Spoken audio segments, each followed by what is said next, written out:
ഇതിനെ ശരിക്കും പറഞ്ഞാൽ നമ്മളൊന്ന് എടുത്ത് തിരിച്ച് നോക്കണം. അതിനൊരു ട്രസ്റ്റ് ഉണ്ടോ, അതിനെന്തെങ്കിലും വാല്യൂ ഉണ്ടോ എന്ന്. ഓരോ പോയിന്റ്സ് വെച്ച് നോക്കിയാലേ ഒരു ഫൈനൽ റിസൾട്ട് കിട്ടുള്ളൂ. എന്തൊക്കെയോ അവിടെ സംഭവിക്കുന്നുണ്ട്. കാരണം ഇവരിൽ ഉള്ളിൽ ഉള്ള കോൺഫ്ലിക്റ്റ് അത് വെളിയിൽ വന്നു കഴിഞ്ഞു. അപ്പം നമുക്കൊരു ട്രസ്റ്റ് എലിമെൻ്റ് എന്ന് പറഞ്ഞ സംഭവമുണ്ട്. ആ ട്രസ്റ്റ് എലിമെൻറ്റ് പോയി. അവിടെ 100ഓളം ആൾക്കാർ കാണുന്നുണ്ട്. അൻസിബ അമ്മ ത്രൂ എന്തൊക്കെ ചെയ്യുന്നു എന്ന്. കാരണം ഗുഡിയുടെ എൻ്റെ അഭിപ്രായത്തിൽ ചെയ്തിട്ടുള്ളൂ. പിന്നെ ഇതിന് ഉള്ളിൽ എന്താ സംഭവിക്കണമെന്ന് ഞാൻ ജസ്റ്റ് ഒരു സാധാരണ മെമ്പറാണ്. എനിക്ക് പറയാൻ ലിമിറ്റേഷൻസ് ഉണ്ട്. നിങ്ങളിപ്പോൾ ഈ ചോദ്യം ചോദിച്ച സംഭവങ്ങളൊക്കെ ബൈലോസ് പഠിച്ച ആൾക്കേ ചെയ്യാൻ പറ്റുള്ളൂ.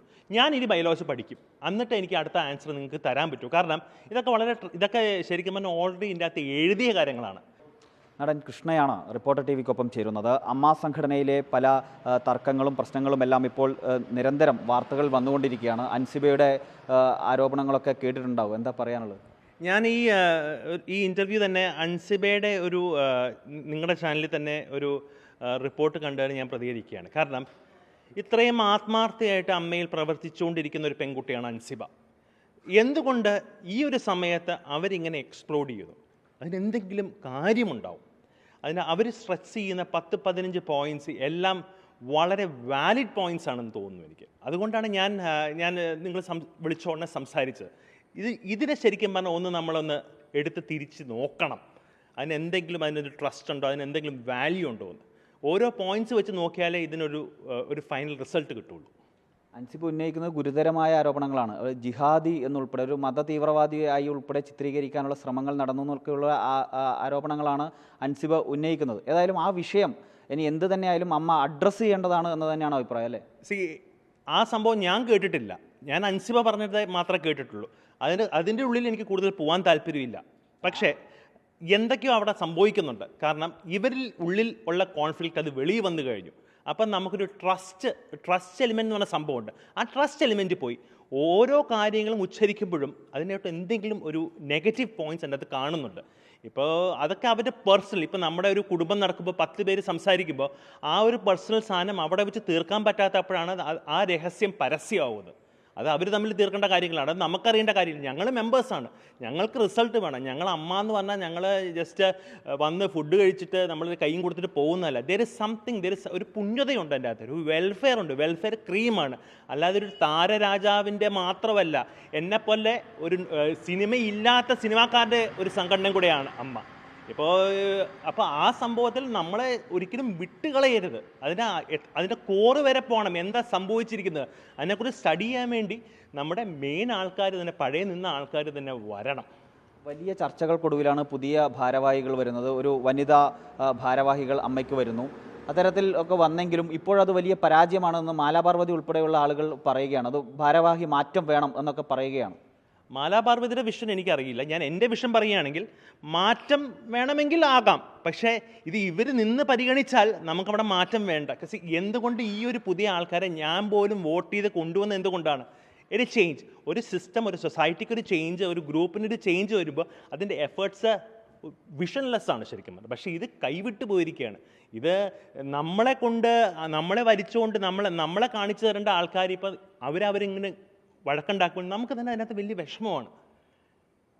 ഭാരവാഹികൾ തമ്മിൽ തന്നെ സ്വരച്ചേർച്ചയുണ്ട് എന്നുള്ള രീതിയിലുള്ള പ്രതികരണങ്ങളൊക്കെ വന്നു കഴിഞ്ഞു. അതൊരു വശത്ത് നിൽക്കുന്നു. അതോടൊപ്പം തന്നെ മറ്റു പല കാര്യങ്ങളും ഉയർന്നു വരുമ്പോൾ അത് പുറത്ത് പ്രതികരിക്കേണ്ടതില്ല, അത് അകത്ത് തീർക്കേണ്ട വിഷയമാണ് എന്ന നിലയിലുള്ള പ്രതികരണമാണ് സെക്രട്ടറി ഉൾപ്പെടെ നടത്തുന്നത്.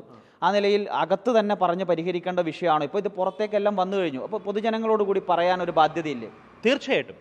ഇപ്പോൾ ഞാൻ പറഞ്ഞല്ലോ, ഞാൻ ഇന്നലെ അവിടെ ഒരു ഐ ക്യാമ്പിന് പോയിരുന്നു. എൻ്റെ ജീവിതത്തിൽ ഫസ്റ്റ് ടൈമാണ് ഞാൻ അമ്മയുടെ ഓഫീസിൽ പോകുന്നത്. അപ്പോൾ അത്രയും ഒരു സൈലൻറ്റ് മെമ്പറാണ് ഞാൻ. അനാവശ്യമായ ചർച്ചകളിൽ പങ്കെടുക്കില്ല, അനാവശ്യമായ സംസാരങ്ങളില്ല. ഞാൻ ഇപ്പോഴും ആരെയും കുറിച്ച് മോശം പറയുന്നില്ല. കാരണം ഞാൻ പറയുന്ന നമ്മൾ 25 വർഷം ഒരു ഫാമിലി, 30 വർഷം ഒരു ഫാമിലി, 25 വർഷം ഒരു ഫാമിലി കിടക്കുമ്പോൾ അതിനെക്കുറിച്ച് ചില പൊട്ടിത്തെറികൾ, അത് ചെറിയ പൊട്ടിത്തെറികൾ, വെരി ജെന്യുവിൻ ചെയ്യുന്ന ഒരാൾ, അതായത് അൻസിബയെ പോലെ ഒരാൾ. അൻസിബ പറയുന്നു എന്നെ സപ്പോർട്ട് ചെയ്ത ആൾക്കാരെ എനിക്ക് പേര് പറയാൻ വേണ്ടി. എന്തിന് പേര് പറയുന്നു? നമ്മൾ പറയണ്ട, ഞങ്ങൾ മുമ്പിൽ വന്നോളാം നിങ്ങളെ സപ്പോർട്ട് ചെയ്യാൻ. ഇപ്പം ഞാൻ കാണുന്നുണ്ട് അൻസിബ എന്ത് ചെയ്യുന്നത്. ഞാൻ കാണുന്ന പോലെ തന്നെ അവിടെ 100ഓളം ആൾക്കാർ കാണുന്നുണ്ട് അൻസിബ അമ്മ ത്രൂ എന്തൊക്കെ ചെയ്യുന്നു എന്ന്. കാരണം ഗുഡിയുടെ എൻ്റെ അഭിപ്രായത്തിൽ ചെയ്തിട്ടുള്ളൂ. പിന്നെ ഇതിന് ഉള്ളിൽ എന്താ സംഭവിക്കണമെന്ന് ഞാൻ ജസ്റ്റ് ഒരു സാധാരണ മെമ്പറാണ്. എനിക്ക് പറയാൻ ലിമിറ്റേഷൻസ് ഉണ്ട്. അടുത്ത മാസം അമ്മയുടെ ജനറൽ ബോഡി യോഗം നടക്കാൻ പോവുകയാണ്. അപ്പോൾ ഈ യോഗത്തിൽ ഇത്തരം കാര്യങ്ങളൊക്കെ ചർച്ചയാകുമെന്നാണ് മനസ്സിലാക്കുന്നത്. അവിടെ ഈ കാര്യങ്ങളെല്ലാം താങ്കൾ ഇപ്പോൾ പറഞ്ഞതുപോലെ ഗൗരവമായി തന്നെ ഉന്നയിക്കും എന്നതാണോ? ഈ കാര്യങ്ങൾ അവിടെ ഞാൻ ഉന്നയിക്കേണ്ട കാര്യങ്ങളില്ല. കാരണം അതിനു മുമ്പ് ഇതിൻ്റെ ചർച്ച അവർ ഒത്തുതീർപ്പാക്കും. കാരണം ഇത് ശരിക്കും പറഞ്ഞാൽ നമ്മൾ എന്തുകൊണ്ടാണ് ഈ ചർച്ച ഇങ്ങനെ വരാൻ കാരണം എന്ന് വെച്ചാൽ, ജനറൽ ബോഡിക്ക് മുമ്പ് അവർ തമ്മിൽ ഒരുമിച്ച് ചേർന്ന് ഒത്തൊരുമയോടെ കാര്യങ്ങൾ നീക്കിയിരിക്കണം. അല്ലെങ്കിൽ ഞാൻ ഒരാളല്ല, അവിടെ ഇത്രയും പേരിനോട് നിങ്ങൾ ആൻസറബിളാണ്.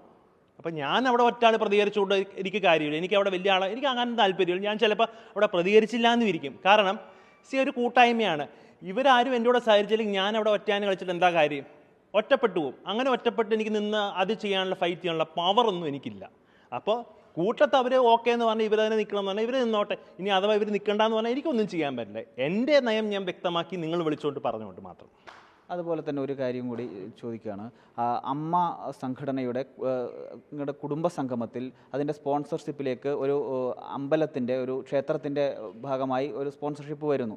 ആ കാര്യങ്ങളിൽ ചില ആരോപണങ്ങളും ചില ചർച്ചകളൊക്കെ ഇപ്പോൾ ഒരു കോണിൽ നടക്കുന്നുണ്ട്. അപ്പോൾ അതിൽ ഒരു ക്ലാരിറ്റി വരുത്തേണ്ടതാണ് എന്നത് തോന്നുന്നില്ലേ?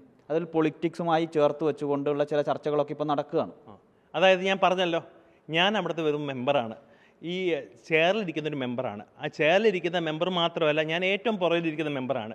ഈ അമ്പലത്തിൽ കൊടുത്തോ എവിടെ കൊടുത്തോ എന്ന കാര്യങ്ങൾ എനിക്കറിയില്ല. ഇവർ പറയുന്നതാണ് ഞാൻ കേൾക്കുന്നത്. അപ്പോൾ അതിനെക്കുറിച്ച് ഞാൻ പറയാൻ ആളായിട്ടില്ല. അതിനെക്കുറിച്ച് അതിൻ്റെ ട്രാൻസ്പറൻസി എത്രത്തോളം ഇല്ല. പക്ഷേ ഓരോ പോയിന്റുകൾ സ്ട്രെസ് ചെയ്യുമ്പോൾ ഈ പോയിന്റും അവിടെ അവർ ആൻസറബിളാണ്. ഒരു ക്ലാരിഫൈ പൊതുജന സമൂഹത്തിന് മുന്നിൽ ഒരു ക്ലാരിഫൈ വരുത്തണം. ഈ ഒരു നിങ്ങളിപ്പോൾ ഈ ചോദ്യം ചോദിച്ച സംഭവങ്ങളൊക്കെ ബൈലോസ് പഠിച്ച ആൾക്കേ ചെയ്യാൻ പറ്റുള്ളൂ. ഞാൻ ഇനി ബൈലോസ് പഠിക്കും, എന്നിട്ട് എനിക്ക് അടുത്ത ആൻസർ നിങ്ങൾക്ക് തരാൻ പറ്റൂ. കാരണം ഇതൊക്കെ ശരിക്കും പറഞ്ഞാൽ ഓൾറെഡി ഇതിൻ്റെ അകത്ത് എഴുതിയ കാര്യങ്ങളാണ്. അപ്പോൾ അവിടുത്തെ എടുക്കാൻ പാടില്ലോ എന്ന് എനിക്കറിയില്ല. അവസാനം ഞാൻ പറഞ്ഞു കഴിഞ്ഞിട്ട് അത് വേറെ ലെവലിലോട്ട് ആകാൻ താല്പര്യമില്ല എനിക്ക്. അപ്പോൾ അതാണ് ഇതിൽ ചില കാര്യങ്ങളൊക്കെ ഉണ്ട്. അൻസിബ് ഉന്നയിക്കുന്ന വിഷയങ്ങളിലൊക്കെ ഒരു മെറിറ്റ് ഉണ്ട്. അത്തരം കാര്യങ്ങളൊക്കെ ചർച്ച ചെയ്യണം, അത് ചർച്ച ചെയ്ത് പരിഹരിക്കണം എന്നതാണ് കൃഷ്ണയ്ക്ക് പറയാനുള്ളത്.